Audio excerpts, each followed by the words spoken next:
Hello Happy Crocheters, this is Lindsay from windingroadcrochet.com and this is lesson 6 in our Tunisian crochet course, and we are going to be learning the Tunisian full stitch.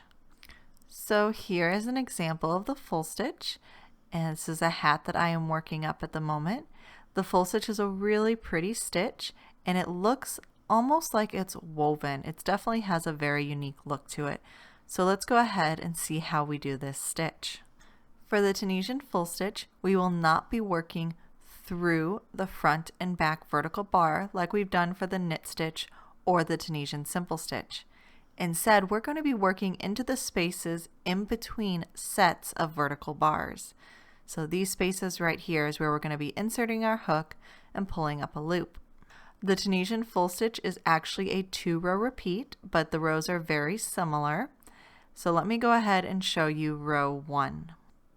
To start row 1, I'm going to be using a yellow yarn so you can see what I'm doing. We are going to be working in between the first and second set of vertical bars. We're going to pull tight on our first loop to have a nice first stitch.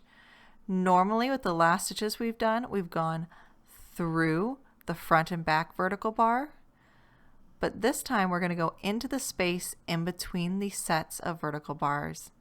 Yarn over and pull up a loop. Go into the next space in between the vertical bars, go in, yarn over, and pull up a loop. You know you're doing it right because it'll leave kind of a hole underneath your stitch. Now we are going to go into every space and pull up a loop except for the very last space. Because this is the first row in our 2-row repeat, we are going to be skipping that very last space. This is because if we pull up a loop in every space, we will actually be increasing the number of stitches. So we made it to the last space, we're going to skip that space, and then we're going to work our last stitch as we normally would so that the side of our rows line up perfectly. So we skipped the last space and worked into the last stitch as normal. Now we're ready for our return pass. And for our return pass, it's the same as normal. We will chain 1, then we will yarn over and pull through 2. Yarn over again and pull through 2. Yarn over, pull through 2, and continue repeating this until we only have 1 loop left on our hook.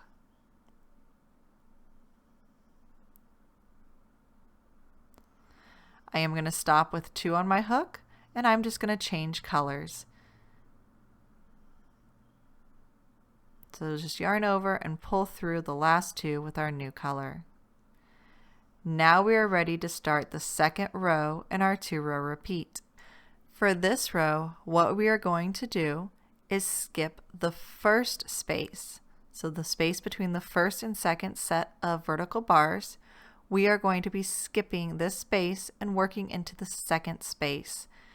Because we're offsetting this each row, we're keeping our project nice and straight. So we pulled up into the second space.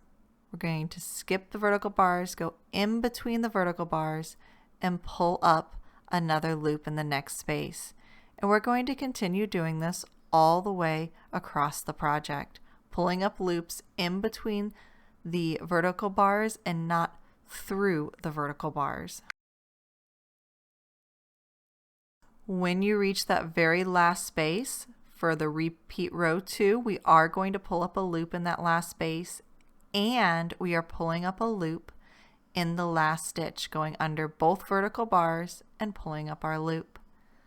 So that is the repeat row 2. And now we are just going to do our return pass in the same way that we did in the first row.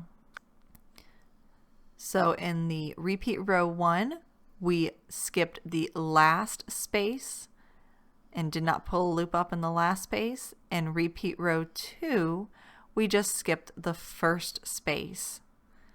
So as long as you alternate repeat row 1 and 2, you should be able to keep your project the same size without increasing stitches, as well as it'll be coming up straight instead of going out on a bias if we'd only repeated 1 row over and over again.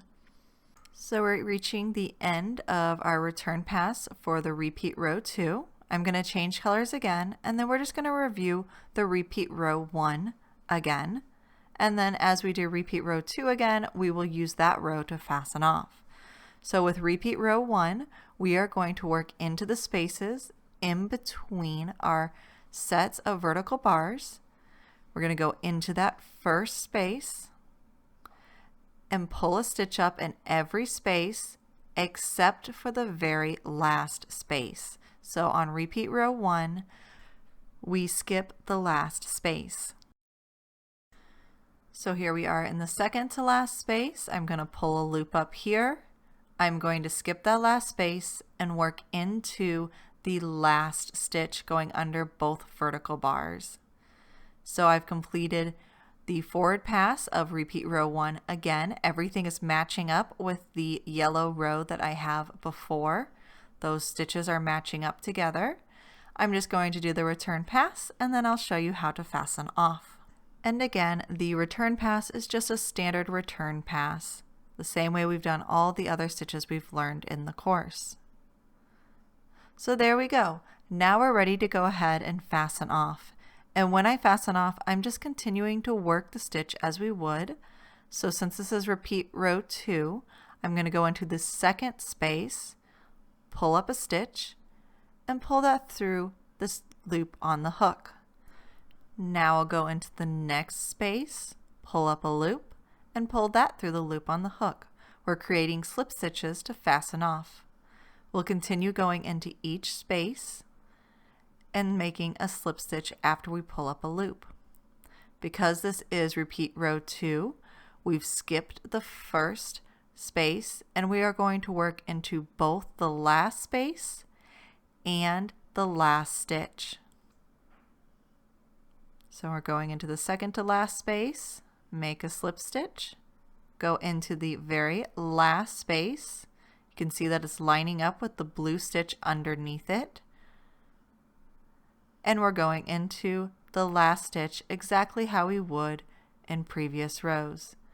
And that's how you can do a slip stitch bind off. You can of course use a single crochet bind off as well.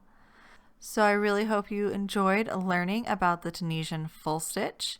It's definitely a fun stitch to know. I hope you're enjoying the Tunisian crochet course. And as always, thank you so much for watching.